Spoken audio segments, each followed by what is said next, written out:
Keep in mind when we do get a chest x-ray, we're going to use cardiac catheterization and dye to see the heart. And an echocardiogram is a non-invasive Doppler image. All right. And so another complication could be hematoformation near the insertion site, femoral artery, the groin, or the radial artery, which would be your arm. These are some insertion sites that they try to assess the heart with, right? Nursing actions. We're going to monitor sensation, color, cap refill of all these things. So nursing actions for hematoma formation near insertion site. So what will cause the hematoma? Hematoma can be caused by the invasive cardiovascular procedure, right? They got to assess the femoral artery or the radial artery, which is our groin for the femoral artery and our arm for the radial artery, to get it to the heart, to get the stent placement to the heart, or whatever procedure they want to do has to get to the heart, and that's how they access it. That's the insertion site. So there could be hematoma in that insertion site, blood around the insertion site. So we're going to do a cardiovascular check. That's a given. We're going to monitor sensation, color, cap refill, and peripheral pulses in extremities distal to the insertion site. So if it's in our groin, we're going to check our pedal pulses. If it's in our arm, our radial artery, we'll check our pulses there, distal to the site. We would also assess insertion site for hematoma, which basically is blood leaking into the tissue, kind of like bruising. Hold pressure for uncontrolled oozing, okay? And we're going to notify the provider. We're going to look for, so they have external bleeding at the insertion site, right? We would also look for hemorrhage, swelling or bleeding. We're going to apply pressure to that site, and we're going to keep the leg or arm straight. We're not going to touch it. Insertion site can be in the femoral artery or radial artery, as I said before. So how does cardiac catheterization help with x-rays? Basically, the catheter is moved through the vessels to the heart with contrast dye injected through the catheter to allow x-rays to be viewed in detail. If patient is allergic to contrast dye used during cardiac catheterization for x-ray image, what should the nurse monitor for? So you need to monitor for signs and symptoms of allergic reaction. What would that be? Chills, fever, rash, wheezing, tachycardia, and or bradycardia as a late sign. You're going to have your resuscitation equipment available because heart can stop if the cardiac muscle is harmed. We're going to administer meds, diphenhydramine, which is Benadryl, which is an antihistamine, epinephrine, which is a bronchodilators, to help with the breathing, which are all things that can occur due to allergic reactions. Also, if bleeding does occur at the insertion site, clot can be dislodged. If it's dislodged, then we are dealing with an embolism. So we have to monitor for chest pain because the clot can get to the lungs, and just monitor the vital signs and O2 saturation. Why does retroperitoneal bleeding occur during or after a cardiac catheterization? Why may this occur? And it may occur due to femoral artery puncture. What sign is suggestive of retroperitoneal hemorrhage? That will be our gray Turner sign, which will be in our flanks, and we'll have bleeding in our flanks. And this can occur due to the femoral artery puncture. Nursing considerations for retroperitoneal bleeding caused by femoral artery puncture include, well, we're going to consider the flank pain, right? Pain on the flanks because it's bleeding out. That particular part of the thing has started to bleed out. So we're going to look at that. We're going to monitor for hypotension. We're going to notify the provider immediately, of course. Pressure must be applied to the insertion site because that means the patient might be bleeding out the femoral artery. We're going to keep the leg straight as not to increase or decrease that pressure. We want to promote the perfusion and hold it with pressure and allow perfusion to occur. Patients should report chest pain due to the clot traveling somewhere else, such as your lungs or heart. Hypotension. We're going to monitor for cardiac symptoms like shortness of breath. Restenosis of vessels can occur in coronary vessels immediately post-op or several days after procedure due to possible damage to cardiac muscle. Knowing this post-op complication, what must you monitor? Patient must remain on a cardiac monitor so you can assess the ECG, EKG patterns. Ask patient if they have any chest pain indicative of embolism in coronary vessel. Notify the provider ASAP if they do have this. Prepare patient to return to cardiac catheterization surgery to take care of that cardiac damage and or puncture where the clot is forming. Cardiac manifestations can occur. Those include ST elevation and or depression, bradycardia due to hypertension, or tachycardia due to hypotension. Hypertension will be due to clots causing increased blood pressure above the clot, and hypotension can occur due to blood leaking out of femoral artery. We're going to monitor for vomiting and mental disorientation. Why might cardiac catheterization cause acute kidney injury? The use of contrast injected during catheterization can cause nephrotoxicity if kidneys are not peeing it out appropriately. What should nurse monitor due to possible acute kidney injury?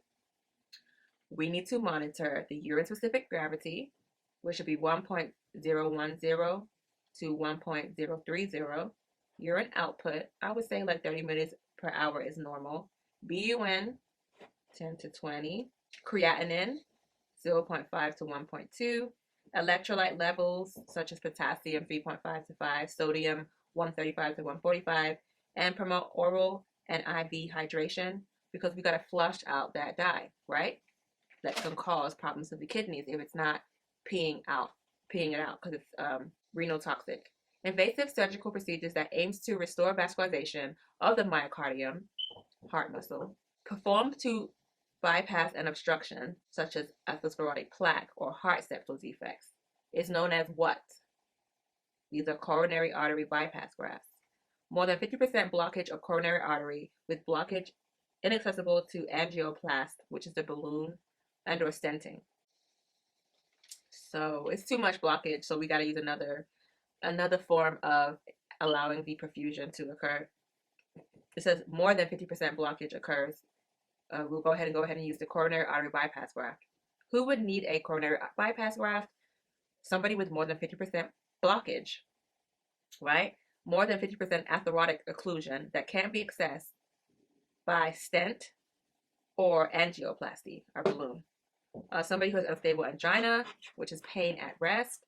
Someone with increased risk of an MI, STEMI or non-STEMI, following percutaneous coronary intervention. And heart valve disease, coronary artery disease, non-responsive to medical treatment are all candidates for a coronary bypass.